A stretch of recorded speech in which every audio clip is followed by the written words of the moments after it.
খেলা শেষ। হ্যাঁ, ঠিকই শুনেছেন।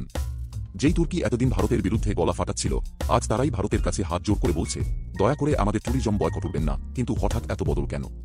কেন ইবা এই ইউটার্ন? আর ভারত কি সহজে ছেড়ে দেবে? আজকের ভিডিওতে সব খোলসা করব, তথ্য, যুক্তি আর অ্যাকশন সহ। একটাও অংশ স্কিপ করবেন না। প্রথমেই একটু পেছনে ফিরে দেখা যাক। তুর্কি মুসলিম দুনিয়ার একজন বড় মুখ, বিগত কয়েক বছরে পাকিস্তানের সঙ্গে সুর মিলিয়ে কাশ্মীর ইস্যুতে ভারতের বিরুদ্ধে খোলা মঞ্চে কথা বলছে। রাষ্ট্রসংঘ হোক বা ওয়েক, ভারতের বিরুদ্ধে মন্তব্য করতে একটুও পিছপা হয়নি তারা। কিন্তু এবার দৃশ্যপট বদলে গেছে। ভারতের বিরুদ্ধে কথা বলার খেসারত এখন হাতে নাতে পাচ্ছে তুর্কি। গত বছর থেকে ভারতের বহু দেশপ্রেমিক নাগরিক, ইনফ্লুয়েন্সার, এমনকি কিছু ভ্রমণ সংস্থা স্পষ্ট জানিয়ে দিয়েছে, তুর্কি ট্যুরিজম আমরা বয়কট করব। কারণ যেই দেশ আমাদের আঞ্চলিক অখণ্ডতাকে প্রশ্ন তোলে, তাদেরকে আমরা টাকা দিয়ে সমর্থন করতে পারি না। আর তার ফল 2023-24 ফাইন্যান্সিয়াল ইয়ারেই তুর্কিতে ভারতীয় পর্যটকের সংখ্যা 40% কমে গেছে।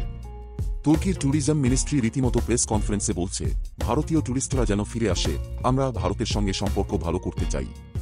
তুর্কির এক নামকরা নিউজ পোর্টাল এমনকি শিরোনাম করল, India is angry and it hurts us economically. তুর্কির প্রেসিডেন্ট এরদোগানও এখন কিছুটা নরম সুরে কথা বলছেন ভারতের দিকে তাকিয়ে। এদিকে ভারতের বিদেশমন্ত্রী এস জয়শঙ্কর যে ভাষায় তুর্কিকে ঠান্ডা করেছেন, তা আন্তর্জাতিক কূটনীতিতে একেবারে মাস্টার স্ট্রোক। তিনি বলেছেন, ভারত তার জাতীয় স্বার্থ রক্ষায় কোনো আপোস করবে না। যারা আমাদের বিরুদ্ধে কথা বলবে, তাদের সঙ্গে সম্পর্ক নিয়েও আমরা নতুন করে ভাবব। এই বক্তব্যের পর তুর্কি রীতিমতো ব্যাকফুটে।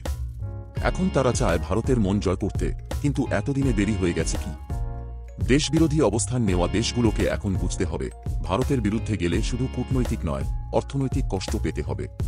আপনারা যদি চান ভারত নিজের অবস্থানে দৃঢ় থাকে, তাহলে সচেতন নাগরিক হিসেবে আমাদেরও দায়িত্ব আছে। ভিডিওটি বন্ধুদের সঙ্গে শেয়ার করুন, কমেন্টে জানিয়ে দিন আপনি কি ভাবছেন এই পুরো বিষয় নিয়ে। আর হ্যাঁ, সাবস্ক্রাইব করতে ভুলবেন না, কারণ এমন দেশভিত্তিক আপডেট পেতে হলে আপনাকে থাকতে হবে এই চ্যানেলের সঙ্গেই। ভারত মাতা কি জয়।